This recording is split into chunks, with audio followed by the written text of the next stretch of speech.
स्वास्थ्य सेहत और इंडिया के इस सफर में हम आ पहुंचे हैं राजधानी दिल्ली के करीब एक ऐसी जगह पर जो विकास के काफ़ी करीब होते हुए भी थोड़ी अनजानी है। आज बात पश्चिमी उत्तर प्रदेश और उसके स्वाद की, साथ ही बात एक ऐसी नदी की जो अपनी ही बदहाली का शिकार हो गई। पश्चिमी उत्तर प्रदेश का वह क्षेत्र जिसमें राज्य के पश्चिमी जिले शामिल हैं। इसमें रोहिलखंड और ब्रज क्षेत्र आते हैं। रोहिलखंड में बरेली, रामपुर, मुरादाबाद, शाहजहांपुर, पीलीभीत, बिजनौर, अमरोहा जिले हैं। ब्रज क्षेत्र में हरियाणा और राजस्थान राज्य का कुछ हिस्सा भी आता है। यही वजह है कि हरित क्रांति की सफलता का असर हरियाणा, पंजाब की तरह पश्चिमी उत्तर प्रदेश पर भी पड़ा। पश्चिमी उत्तर प्रदेश की मिट्टी पूर्वी क्षेत्र से काफी विविधता लिए हुए है। यहाँ की मिट्टी रेतीले लक्षण और हल्की बनावट वाली दोमट की तरह है। दोमट मिट्टी फसलों के लिए बेहद उपजाऊ मानी जाती है। इसमें लगभग 40% सिल्ट, 20% चिकनी मिट्टी और बाकी बचा हुआ 40% भाग बालू का होता है। इस मिट्टी में पानी रोकने की अच्छी क्षमता होती है। ये मिट्टी अपने कुल भार का 50% पानी रोक सकती है। इसमें पोषक पदार्थों की मात्रा भी दूसरी मिट्टी से अधिक होती है। दोमट मिट्टी की जुताई चिकनी मिट्टी से आसान होती है, इसलिए इसे बागवानी और दूसरे कृषि कार्यों के लिए बेहतर माना जाता है। इसके अलावा कुछ मिट्टी राजस्थान के पूर्व की ओर के थार मरुस्थल से बहकर हवा के साथ जमा हुई है। इस मिट्टी को लोयस मिट्टी कहते हैं। हवा के साथ उड़कर आने वाली धूल के जमाव को लोयस कहा जाता है। दरअसल ये नाम फ्रांस के अल्सस प्रांत के लोयस गांव से लिया गया है। यहाँ लोयस गांव में इसी तरह की मिट्टी का जमाव हुआ। ये मिट्टी बेहद मुलायम और पारगम्य होती है। पश्चिमी उत्तर प्रदेश का एक अहम हिस्सा राष्ट्रीय राजधानी क्षेत्र में आता है, जिसका सबसे बड़ा शहर गाजियाबाद है। जहां हुए बेतरतीब विकास से यहाँ की कृषि, पर्यावरण और नदी बेहद प्रभावित हुए।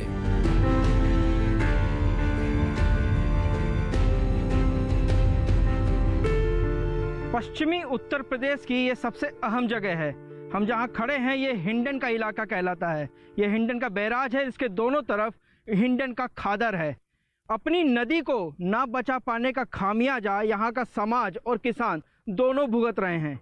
एक समय था इस उपनगरीय इलाके के पहले ये एक बहुत खूबसूरत नदी यहाँ बहा करती थी, जिसे हरनंदी कहा जाता था। आज से 3 दशक पहले ये नदी सदा नीरा थी, यानी पूरे साल गांव और खेतों की प्यास बुझाती थी। यहाँ के खेत इसका पानी पीकर लहलहाते थे। हिंडन की जो हालत आज दिख रही है, यह गाजियाबाद में आते ही शुरू हो जाती है और अपने गंतव्य स्थल पहुंचने तक विकास करता हुआ समाज इसकी सांसों को छीनता जाता है और हाँफती हुई हिंडन दम तोड़ देती है।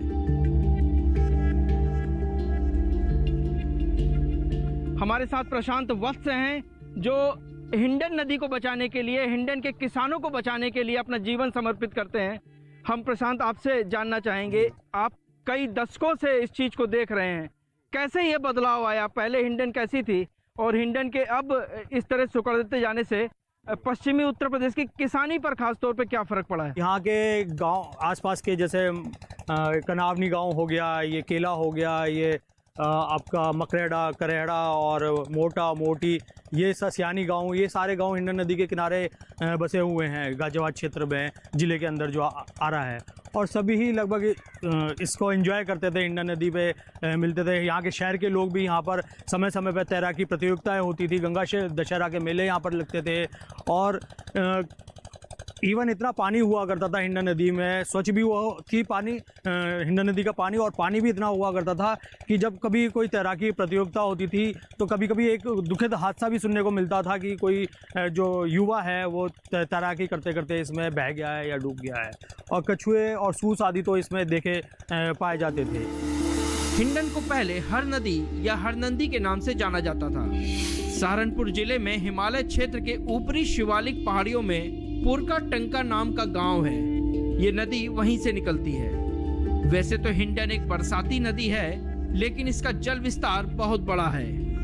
ये कैसे हुआ? ये इतनी पवित्र नदी, इतनी महान नदी जिसको हरनंदी कहा गया है धार्मिक किताबों में, तो ये नदी कैसे सिकुड़ गई? क्या हुआ इसके साथ? ये धीरे धीरे जो 70s की हम बात करें, जो गाजियाबाद का डेवलपमेंट हो रहा था और उधर दूसरे शहरों का भी, जैसे हिंडन नदी शिवालिक की पर्वत श्रेणियों से आती है और सहारनपुर, मेरठ और बागपत आदि ज़िलों को कवर करती हुई गाजियाबाद और गौतम बुद्ध नगर से फिर मोमनातल में ये यमुना जी में मिलती हैं।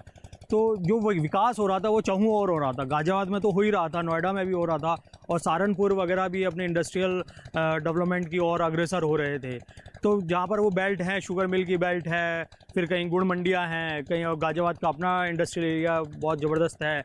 तो इसके जो प्राकृतिक नाले थे जो इसको एक जीवन दान देते थे, नेचुरल सपोर्ट करते थे, साफ़ पानी लेके आते थे इसके पास, वो धीरे धीरे पॉल्यूटेड होने लगे। इंडस्ट्रीज से पॉल्यूटेड वाटर, अनट्रीटेड वाटर निकलने लगा। हिंडन का जल विस्तार क्षेत्र 7000 वर्ग किलोमीटर से ज्यादा है। यह गंगा और यमुना के बीच के दोआब मुजफ्फरनगर, मेरठ, बागपत, गाजियाबाद, गौतम बुद्ध नगर और ग्रेटर नोएडा का 280 किलोमीटर का सफर तय करते हुए दिल्ली से कुछ दूर तिलवाड़ा में यमुना में मिल जाती है। उद्योगों का कचरा, शहरी नाले, पूजन सामग्री और मुर्दों के अवशेष मिलने से मोहन नगर के पास हिंडन में ऑक्सीजन की मात्रा महज 2-3 मिलीग्राम प्रति लीटर ही रह जाती है। आधुनिकता का असर कृषि और नदी पर ही नहीं, लोगों के रहन सहन और खान पान पर भी पड़ा। यही नहीं, तकनीक में विकास के साथ बर्तनों में और खाना पकाने के तरीके में भी बदलाव हुआ। उसकी वजह यही है क्योंकि अब जो लाइफ स्टाइल हो गया है उसमें ऑफिस में बैठ के काम करना है, उसमें फिजिकल वर्क कम हो गया है। महिलाओं के लिए भी घर में जो है फिजिकल वर्क है, पर खड़े खड़े काम करती हैं। वो खड़े खड़े खाना बनाएंगी, खड़े खड़े कपड़े धोएंगी, बर्तन खड़े खड़े साफ़ करने, हर काम खड़े खड़े है। उठने बैठने वाला जो पहले फिजिकल वर्क होता था कि आपकी रसोई नीचे की है, आप नीचे बढ़िया में बैठ के चौके में आप चौकुल लगा करके, पटिया बिछा करके खाना बनाती थी, फिर बार बार उठती थी। तो वो जो उठने बैठने की उनकी जो एक्सरसाइज थी, जो उनका परिश्रम था, वो अब ख़त्म है।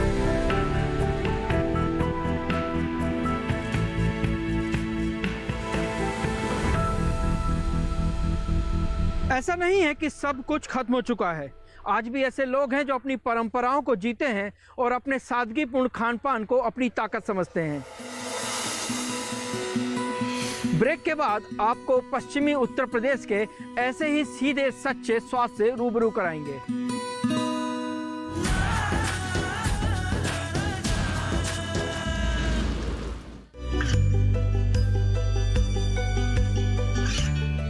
गांवों और पिछड़े क्षेत्रों में सरकारी योजनाओं की जानकारी पहुंचा।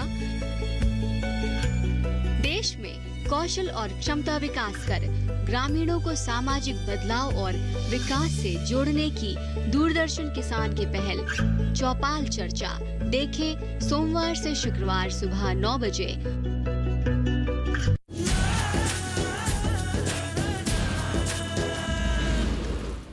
ब्रेक के बाद फिर एक बार आपका स्वागत है। अब हम आप पहुंचे हैं पश्चिमी उत्तर प्रदेश के गाजियाबाद जिले के मोर्टा गांव में। मोर्टा गांव जहां के लोगों ने अपनी परंपराओं को, अपने खान पान की आदतों को आज भी जीवित रखा है। पश्चिमी उत्तर प्रदेश के गांव आज भी आधुनिकता की होड़ से दूर अपने सादे जीवन को जी रहे हैं। सचिन जी, पश्चिमी उत्तर प्रदेश के इस इलाके में आपने ये एक खेती आपने की है, आप विदेश में रहे हैं, वहाँ से वापस आकर आपने इसको एक तरह से अपनाया, देसी खान पान को, परंपरागत रहन सहन को। तो इसके अनुभव क्या रहे आपके? हम इसलिए गांव की तरफ लौटे, मैंने कहा भाई गांव तो लौटना ही पड़ेगा, स्वस्थ रहना है, स्वस्थ ही नहीं रहेंगे तो जीवन क्या है। और गांव में रहना है तो गांव में रोजगार भी कुछ ऐसा स्वदेशी करना पड़ेगा। वर्ल्ड की जीडीपी का 1850 में ब्रिटिश गवर्नमेंट के आंकड़े की 30% हम थे वर्ल्ड की जीडीपी का। सोने की चिड़िया इसलिए था कि यहाँ के रोजगार स्वदेशी रोजगार थे, लघु उद्योग थे। अच्छा, हम आपके गांव में आए, मोर्टा में जब आए तो ज़्यादातर जगहों पर स्टील के, सिल्वर के बर्तन होते हैं, लेकिन आपके यहाँ आसपास हम देख रहे हैं कि ज़्यादातर जगह पे मिट्टी के बर्तन या पीतल के बर्तन आप यूज़ करते हैं जी। तो ये बिल्कुल हमारे यहाँ गांव में हमेशा से होता रहा है जी। लेकिन इसको कैसे बचा के रखा हुआ है, इसके क्या अनुभव रहे हैं आपके? देखिए, जब मैं गांव में लौटा तो मैंने देखा कि सब लोग बीमार हैं। एल्युमिनियम के बर्तन बहुत हार्मफुल मेटल है। तो मैंने अपने रसायन शास्त्र में हमारे यहाँ पर ट्रेडिशनल पीतल के बर्तन, राजा महाराजा सोना चांदी एक ऐसी मेटल है जिसमें कोई भी बैक्टीरिया टच करते ही सेकंडों में खत्म हो जाता है, इसलिए हमारे यहाँ पहले सोने चांदी के बर्तन होते थे। सोने चांदी का भी ऑप्शन है कि हमारे यहाँ जो पीतल के बर्तन है उसमें भी 90% सोने के तत्व होते हैं। अब सोने जैसा रंग रूप होता है पीतल का, केवल सॉफ्टनेस नहीं होती, नहीं तो वो सोने के बराबर है। तांबे चांदी के बर्तनों में खाना खाने से हमारे वाइब्रेशन से हमारी हीलिंग हो जाती है। खेती को लेकर और यहाँ क्या छोटे छोटे प्रयोग, आप सब्जियां उगा रहे हैं, जी कई चीजें कर रहे हैं, इनके बारे में थोड़ा सा बताइए। कि हम जैसे मैंने बताया कि जब गांव में रोडना है तो रोजगार भी डेवलप करना पड़ेगा, तो हम अपने लिए सारे यहाँ पे आसपास किसानों को हमने मोटिवेट किया, तो कहीं अपने लिए धान उगा रहे हैं, कहीं चावल अपना गेहूँ उगा रहे हैं, गन्ने से खेती करके हम खांड गुड़ शक्कर भी बनाते हैं जो हमारा ट्रेडिशनल स्वीट था। हमारे शरीर के लिए सबसे ज्यादा मीठे की जरूरत है, आयुर्वेद कहता है, और मीठा ही दूषित है। आज अगर हम अपने खाने पर नजर डालें तो पाएंगे हमारी थाली में विविधता आ गई है। दाल चावल रोटी के साथ कई तरह की सब्जियां मौजूद रहती हैं। इनमें बेमौसम पैदा की जाने वाली सब्जियां भी शामिल होती हैं। तकनीक का उपयोग इस कदर बढ़ा है कि सर्दी में आम और तरबूज और गर्मियों में गाजर मटर मिल जाता है। इसके अलावा हमारी थाली में दही या रायते के साथ कुछ मीठा भी होता है। बाकी पापड़ अचार चटनी तो है ही। अपनी भरी पूरी थाली देखकर यह विचार आना स्वाभाविक है कि हम संतुलित भोजन कर रहे हैं, लेकिन खाना बनाने से लेकर उसे खाने तक की सारी प्रक्रिया में हम सिर्फ पेट भर रहे होते हैं। अब हमारा ध्यान सादगीपूर्ण खाना और उसकी पौष्टिकता से हटकर उसकी विविधता पर आ गया है। देखिए, वेस्टर्न कल्चर में तो सब कुछ ही आपको पता है, सब कुछ ही बदल चुका है। खाना बनाने से लेकर खाने तक का सब कुछ बदल चुका है, लेकिन हम लोगों ने जो है दोबारा से उसको प्रोसेस को लेकर आए हैं। ठीक है, जैसे वेस्टर्न कल्चर में क्या है कि खाना जो है गैस पे बनता है, और अब गैस तो जो है बिल्कुल ही ख़त्म हो गई है, जिससे इंडक्शन आया है। इंडक्शन ने तो बेड़ा गर्क कर दिया है। ठीक है, तो खाना उसमें बनता नहीं है, बस वो तो एक नॉर्मल जो है पक जाता है, मतलब उसके सारे न्यूट्रिएंट्स खत्म हो चुके होते हैं, गल जाता है सब कुछ। बस वही है कि तुम गला हुआ उसे खा रहे हो, ज़बरदस्ती गला रहे हो, उसे खा रहे हो। लेकिन जब हम चूल्हे पे बनाते हैं तो पूरी तरह से पकता है। हमारी थाली में जितनी विविधता होगी उतनी ही मेहनत उसे पचाने में भी करनी होगी। महज कुछ साल पहले तक थाली बेहद सादी और संतुलित होती थी। दाल चावल या रोटी सब्जी यह भोजन आसानी से पचता था और दिन भर काम करने की ताकत देता था।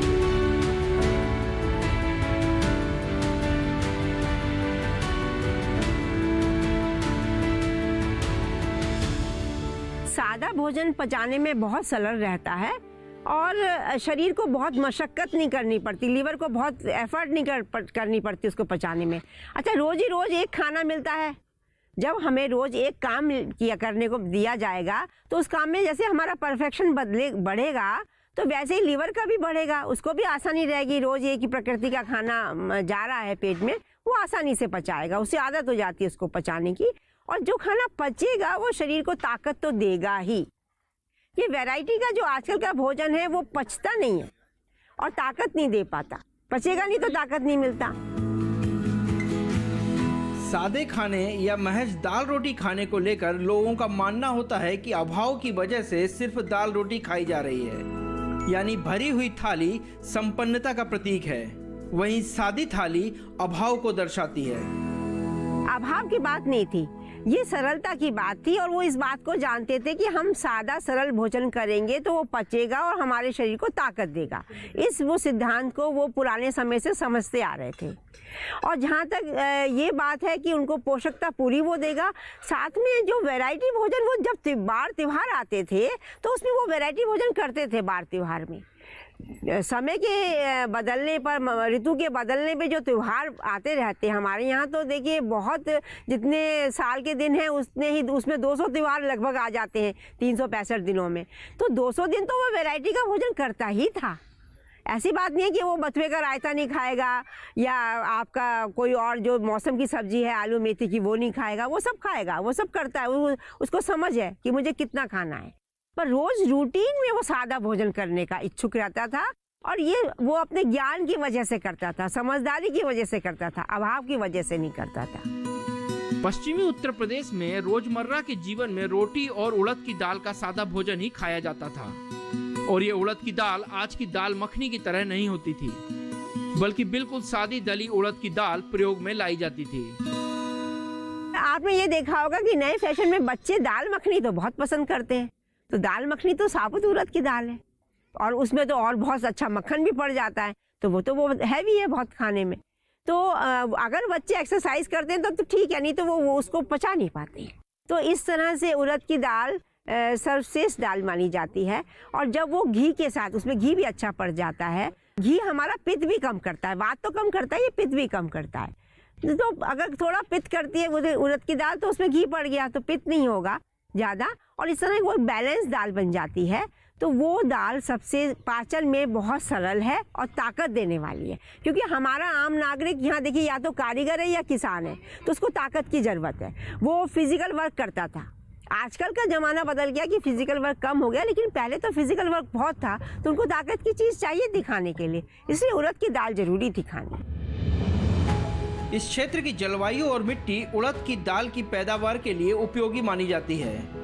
उड़द की खेती के लिए नम और गर्म मौसम की जरूरत होती है। इसकी फसल 43 डिग्री तक तापमान सहन कर लेती है। हल्की रेतीली दोमट या मध्यम प्रकार की भूमि इसके विकास के लिए बेहतर मानी जाती है और ये सभी शर्तें पश्चिमी उत्तर प्रदेश की खूबी हैं। लेकिन धीरे धीरे यहाँ पर दलहन की फसल की जगह दूसरी फसलों ने ले ली और मोटे अनाज की तरह ही दलहन भी गायब होती गई। लेकिन यहाँ के लोगों के खाने में आज भी उड़द की दाल एक अहम स्थान रखती है।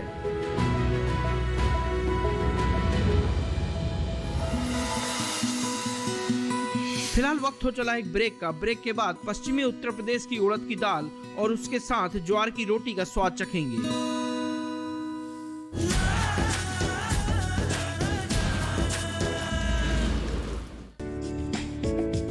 ये कामयाबी है अन्नदाता की। ये कहानी है खेत और खलिहानों की। कैसे करें अपने पशुओं की देखभाल, जानिए गांव-गांव के किसानों का हाल। देखिए गांव किसान, सोमवार से शुक्रवार दोपहर 12 बजे सिर्फ डीडी किसान पर।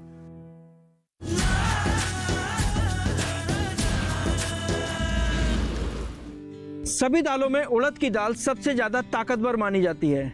मेट्रो सिटी के युवा जहां मसल बनाने के लिए प्रोटीन सप्लीमेंट की ओर भागते हैं, पश्चिमी उत्तर प्रदेश के लोग उड़द दाल का सेवन करते हैं। आज हमारे साथ शारदा जी हैं जो हमारे लिए ज्वार की रोटी पकाएंगी, उड़द दाल बनाएंगी और साथ में होगी गाजर और हरी मेथी की सब्जी। तो आइए शुरू करते हैं। चूल्हा जल चुका है, इस पर हमने मिट्टी का घड़ा चढ़ाया है। तो सबसे पहले हम उड़द की दाल पका रहे हैं जी। तो क्या करेंगे उसमें? पहले हम पानी डालेंगे, पानी तेज गर्म होने के बाद फिर हम दाल डालेंगे। अभी पहले इसमें पानी उबलेगा जी, ठीक है। पानी हमारा अच्छी तरह उबल चुका है, तो शारदा जी अब दाल डालेंगे जी। दाल इसमें डालेंगे। ये कुकर में जो दाल उबालते हैं वो बिल्कुल वेस्ट ही होती है। हम घड़े में दाल उबालते हैं, बहुत अच्छी होती है और टेस्टी होती है।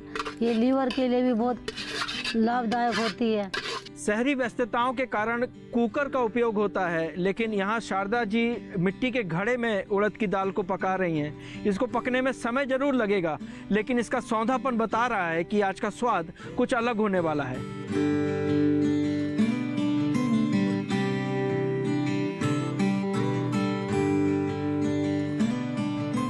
अब शारदा जी नमक डाल रहे हैं और खाने में हम सेंधा नमक ही करते हैं, जो कि लीवर के लिए बहुत ही अच्छा होता है। हाजमा बहुत अच्छा बनाता है, टेस्ट अलग आता है इसका। ये बेहद अहम बात है। आमतौर पर लोग उपवास के दौरान सेंधे नमक का उपयोग करते हैं, लेकिन शारदा जी अपने रोजाना के खान पान में सेंधे नमक का उपयोग करती हैं। नमक के बाद इसमें हल्दी डाल रहे हैं। हल्दी डाल रहे हैं जी हम। बहुत ही सादे तरीके से इसकी प्रिपरेशन है उड़द के दाल की।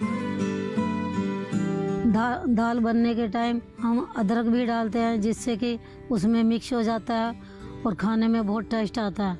हाँ अच्छा, थोड़ा दाल को उबालते समय ही डालते हैं। कई जगह दाल का तड़का लगाते समय अदरक डाला जाता हम है। दोनों बार ही डालते हैं। अच्छा, आप दोनों बार अदरक थोड़ा डालेंगे। पहले डालते हैं, थोड़ा उसमें, उससे और भी ज्यादा टेस्ट होता है। तो ये थोड़ा बनाने का थोड़ा अलग तरीका है। तरीका थोड़ा अदरक पहले डालते हैं, फिर थोड़ा अदरक आप तड़के के समय उपयोग में लाते हैं। जी हाँ जी, हाँ जी।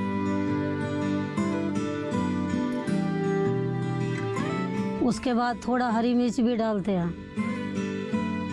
तो ये सेहतमंद पौष्टिक उड़द की दाल बनने में समय लगेगा तकरीबन 1-1.5 घंटा। तब तक हम ज्वार की रोटी की तैयारी कर लेते हैं।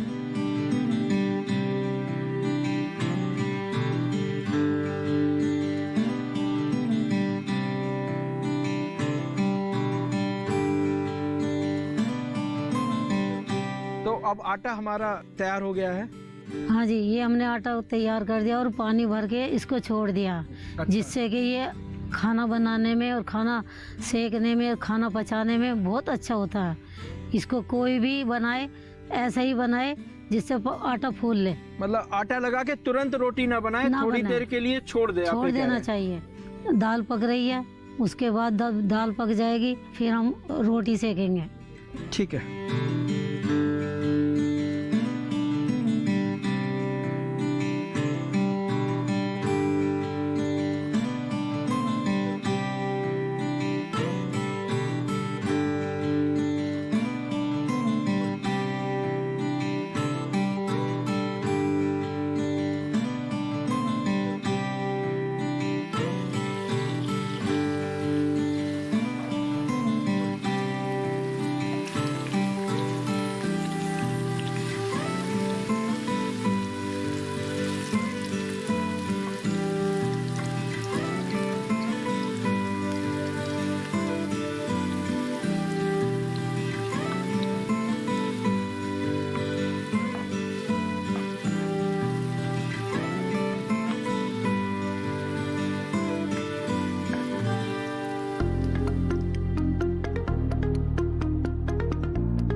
दाल रोटी में वाकई वो सादापन है जो बताता है कि आखिर क्यों किसी गीतकार ने लिखा था कि दाल रोटी खाओ और प्रभु के गुण गाओ।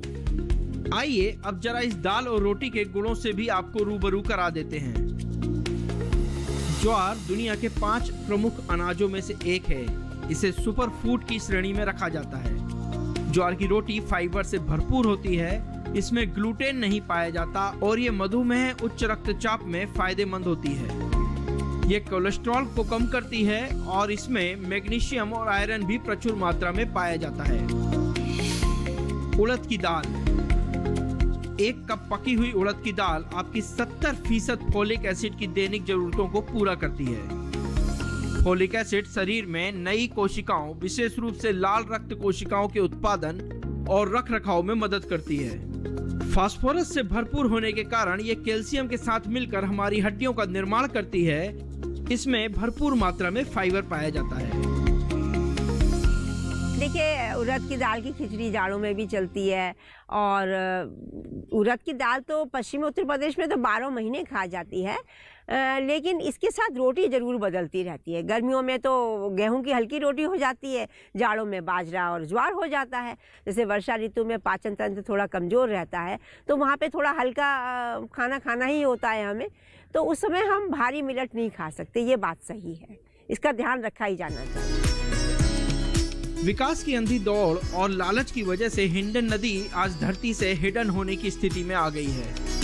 स्वास्थ्य, सेहत और इंडिया के जरिए हमारी कोशिश यही है कि हम अपनी नदी, अपनी संस्कृति, अपने तौर तरीकों को फिर से जीवित कर सकें, जिससे हमारी सेहत भी कायम रहे और प्रकृति के साथ जुड़ाव भी बना रहे।